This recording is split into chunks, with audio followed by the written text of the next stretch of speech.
नमस्कार मित्रांनो, तर आज आपण चालू घडामोडीचे काही जे महत्त्वाचे टॉपिक आहे, महत्त्वाचे मुद्दे आहेत तर ते बघणार आहोत। तुम्ही जर आपल्या चॅनलवरती नवीन असाल तर चॅनलला सबस्क्राईब करा, व्हिडिओ आवडल्यास व्हिडिओला लाईक करा। तर चला सुरुवात करूया आजच्या लेक्चरला। तर पहिला क्वेश्चन आपल्याला दिलेला आहे, देशातील पहिले त्रिभुवन सहकारी विद्यापीठ कुठे स्थापन होणार आहे? तर अजून झालेले नाही आहे, स्थापन होणार आहे तर कुठे, तर गुजरातमध्ये हे स्थापन होणार आहे, गुजरातमध्ये। तर ऑप्शन नंबर ए हे आपला आन्सर असणार आहे। गुजरातमध्ये जे आनंद नावाचा जो आनंद नावाचा जे काही स्थळ आहे तिथे हे स्थापन होणार आहे। त्यानंतर सेकंड आपला क्वेश्चन आहे, Oxford word of the year 2024साठी कोणता वर्ड निवडण्यात आलेला आहे? तर ब्रेन रॉट हा जो काही शब्द आहे तो Oxford word of the year 2024साठी निवडण्यात आलेला आहे। आणि मॅनिफेस्ट हा कॅम्ब्रिज युनिव्हर्सिटी म्हणजे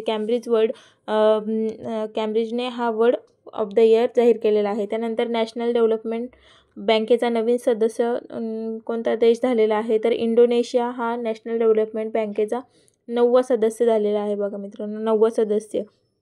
नॅशनल डेव्हलपमेंट बँकेची स्थापना कधी झालेली आहे? तर 2015मध्ये।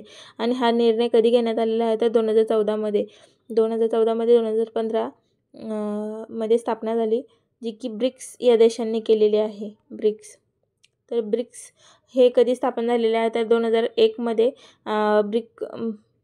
याच्यामध्ये साऊथ आफ्रिका नव्हतं, फक्त ब्रिक होतं, म्हणजे ब्राझील, रशिया, इंडिया आणि चायना यांनी ही ब्रिक नावाची संस्था स्थापन केली। त्यानंतर 2010मध्ये साऊथ आफ्रिका यामध्ये समाविष्ट करण्यात आला, त्यामुळे याला ब्रिक्स असं नाव देण्यात आलं। तर इंडोनेशिया हा 9वा सदस्य झालेला आहे, कशाचा? तर नॅशनल डेव्हलपमेंट बँकेचा।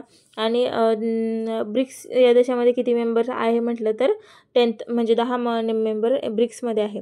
त्यानंतर चौथा क्वेश्चन आपला आहे, महाराष्ट्र विधानसभेच्या उपाध्यक्षपदी कोणाची निवड करण्यात आली? तर उपाध्यक्षपदी कोणाची निवड करण्यात आलेली आहे? तर अण्णा बनसोडे यांची निवड करण्यात आलेली आहे।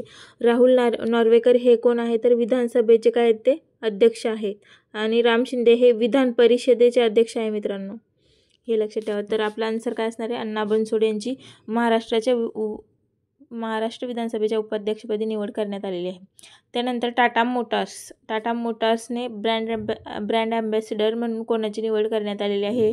तर रणवीर सिंग, शाहरुख खान, सलमान खान आणि विकी कौशल हे आपले ऑप्शन आहे। तर ऑप्शन नंबर डी हे आपला आन्सर आहे। विकी कौशल यांची निवड ही टाटा मोटार्सने ब्रँड ॲम्बॅसिडर म्हणून केलेली आहे।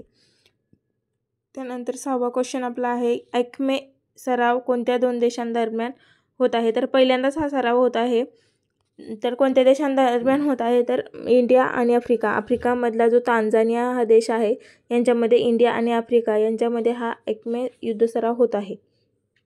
त्यानंतर रायतू भरोसा योजना ही कोणत्या राज्याने लागू केलेली आहे? तर रायतू भरोसा योजना ही तेलंगणा राज्याने शेतकऱ्यांसाठी लागू केलेली आहे, म्हणजे शेतकऱ्यांचे कल्याण व्हावे यासाठी रायतू भरोसा योजना ही लागू करण्यात आलेली आहे, ती जे की तेलंगणा राज्याने सुरू केलेली आहे।